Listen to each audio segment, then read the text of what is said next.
আমরা গিয়েছিলাম সোনারগাঁও জাদুঘরে পহেলা বৈশাখী উপলক্ষে বৈশাখী মেলা 1432 ও সুবর্ণ জয়ন্তী উৎসব 2025 15 দিনের জন্য বৈশাখী মেলা উপস্থাপন করা হয়েছে। তার সাথে বাচ্চাদের খেলাধুলা, নাচ গান, নানান ধরনের কারুশিল্প। তো চলো ঘুরে আসি। হ্যালো এভরিওয়ান, আসসালামু আলাইকুম। সবার কি অবস্থা, কেমন আছেন? আশা করি সবাই ভালো আছেন। সবাইকে জানাই শুভ নববর্ষ।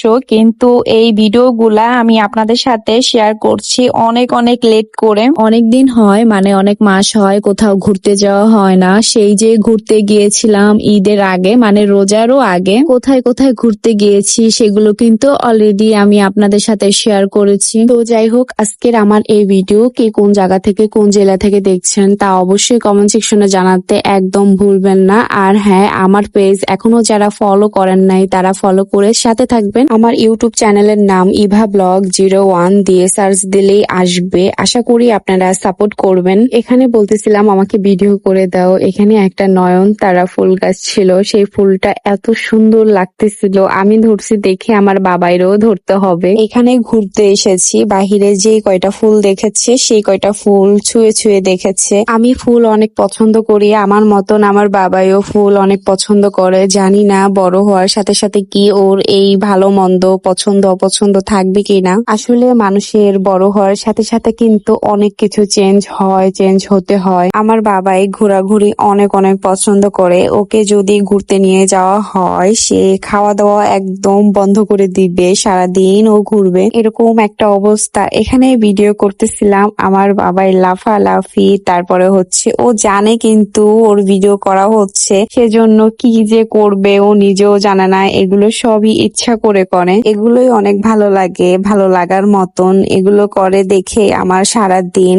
সময় কেটে যায়। যাই হোক, জাদুঘরের ভিতরে এরকম একটা কুঁড়ে ঘর আছে, বাঁশের বাতা দিয়ে বানানো। এখানে কিন্তু আপনারা অনেক সুন্দর সুন্দর ছবি তুলতে পারবেন। কিন্তু আফসোস আমার একটা ছবিও সুন্দর হয় নাই, জানি না কেন। আমাকে দেখতে ভালো লাগছে না, নাকি আমার ক্যামেরাম্যান ভালো ছিল না, জানি না, এটা আমি বুঝতে পারছি না, আপনারাই বলে দেন। যাই হোক, তারপরে চলে গেলাম বাচ্চাদের খেলাধুলার ওইখানে। যাওয়ার সময় এখানে 3 রকমের 3টা পুল আছে। একটা পুল আর একটা হচ্ছে যে এরকম, মানে এই রাস্তাটা পার হওয়ার জন্য এখানে 3টা পুল আছে, যার যেটা ইচ্ছা হয় সেটা দিয়েই পার হওয়া যায়। তারপর এই তো বাচ্চাদের খেলাধুলার এখানে আসলাম। এখানে হচ্ছে খেলার আগে তারা কি যেন দেখে গেছে যে খেলার লিস্টে কত নাম্বার খেলা আছে নাকি, আসলে এই ব্যাপারটা আমি বলতে পারছি না। যাই হোক, এখানে হচ্ছে তারা রুমাল চোর খেলা খেলবে। এই রুমাল চোর খেলাটা কে বা কারা কারা খেলছো তারা কিন্তু অবশ্যই কমেন্ট সেকশনে জানিয়ে যাবা। আর আমি জীবনেও খেলি নাই। যাই হোক, শৈশব কালের খেলাধুলা কিন্তু অনেক মিস করি। কে কে মিস করো? এখানে আমি আসার আগে অনেক খেলা হয়ে গিয়েছে, আমি আসার পরে এই রুমাল চুরি খেলাটাই হচ্ছে শুরু হয়েছে। আমার বাবাই আমার সাথে দাঁড়িয়ে দাঁড়িয়ে খেলা দেখছে আর অনেক এনজয় করতেছে।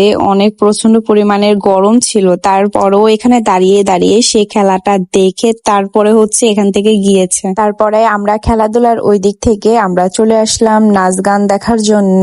এখানে একটু বসে বসে রেস্ট করতেছিলাম।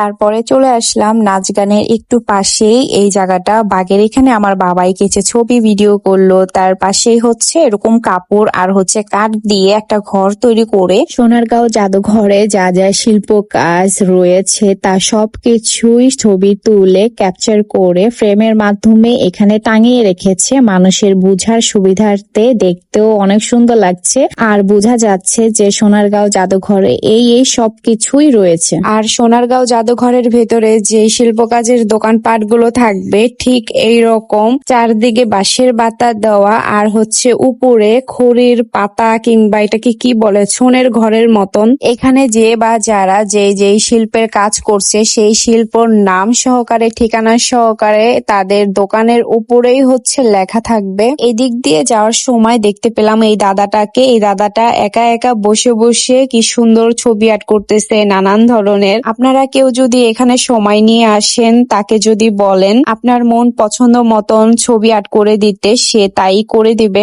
এই মেলাতে কিন্তু ঝিনুকের অনেক অনেক জিনিস পাওয়া যায়। আর এই দিক দিয়ে যেতে নিচ্ছি একটা আন্টি ঝিনুকের হাতের চুড়ি, ব্যাসলাইট, মালা এই ধরনের গহনা বানাচ্ছে। তারপর এই মেলাতে কিন্তু কাঠের খেলনা, কাঠের ঘর সাজানোর জিনিস, কাঠের গলার মালার সেট, যে গহনাগুলো সেগুলো কিন্তু এই মেলাতে অনেক অনেক ভালো ভালো জিনিস পাওয়া যায়। মেলার ভিতরে কিন্তু অনেক বড় জায়গা, ঘুরতে ঘুরতে এটা সেটা দেখতে দেখতে একদম হাঁপিয়ে গিয়েছি, গলা একদম শুকিয়ে গিয়েছে। পানি নিলাম, চিপ নিলাম, আমার বাবাই চিপ খাচ্ছে, তার কাছ থেকে আমি একটা চিপ চাইতে চাইতে চাইতে চাইতে সে আমাকে একটা চিপ দিচ্ছে, দিয়ে এমন ভাবে হাঁটা শুরু করছে যে আর একটাও দিবে না। যাই হোক, অফ ক্যামেরায় কিন্তু আমি ওর কাছ থেকে অনেকগুলা চিপ খাইছি। এই দিক দিয়ে যাওয়ার সময় লিচু গাছ সারি সারি দেখতে পেলাম। লিচু গাছের মধ্যে মাশাআল্লাহ অনেক অনেকগুলা লিচু ধরেছে। ওই তো দেখা যাচ্ছে ব্রিজ, ব্রিজ পার হয়ে এখানে এসেছি। এখানে হচ্ছে বায়োস্কোপ,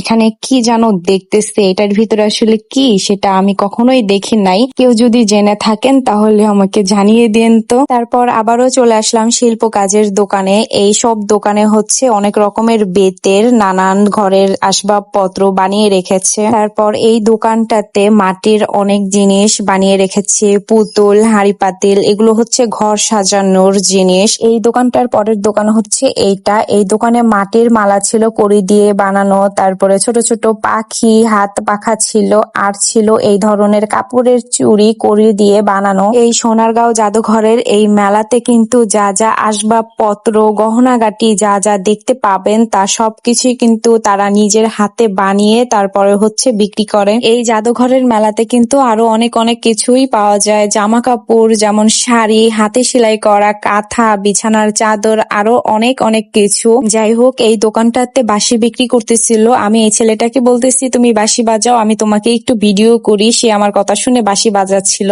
এই বাঁশির সুর কিন্তু আমি অলরেডি রিলসে আপলোড দিয়ে দিয়েছি। এটা কি গানের বাঁশির সুর কে বলতে পারবেন? আচ্ছা যাই হোক, আমাদের আজকের মতন ঘোরাফেরা কিন্তু এতটুকুই। এখানে বসে আমরা একটু রেস্ট করতেছিলাম, একটু কিছুক্ষণ বসে থেকে তারপরে হচ্ছে এখান থেকে বের হয়ে যাব। আমার বাবাই এখানে একা একা কুতকুত খেলতেছে, আমরা বসে আছি। আমার বাবাই এরকম দুষ্টুমি করতেছে দেখে আমরা একটু পরেই এখান থেকে উঠেছি। তারপর হচ্ছে আমরা জাদুঘর থেকে বের হয়ে এসে মুরগাপাড় থেকে ফুচকা খেয়েছি। যেখান থেকে আমরা ফুচকা খেয়েছি এই ফুচকাটা কিন্তু অনেক মজা ছিল। আচ্ছা যাই হোক, আজকের মতন আমাদের ঘোরাফেরা এ পর্যন্তই। আবার নতুন কোনো ব্লগে আপনাদের সাথে দেখা হবে। সো সবাই ভালো থাকবেন, সুস্থ থাকবেন আর আমাকে সাপোর্ট করবেন। আল্লাহ হাফিজ।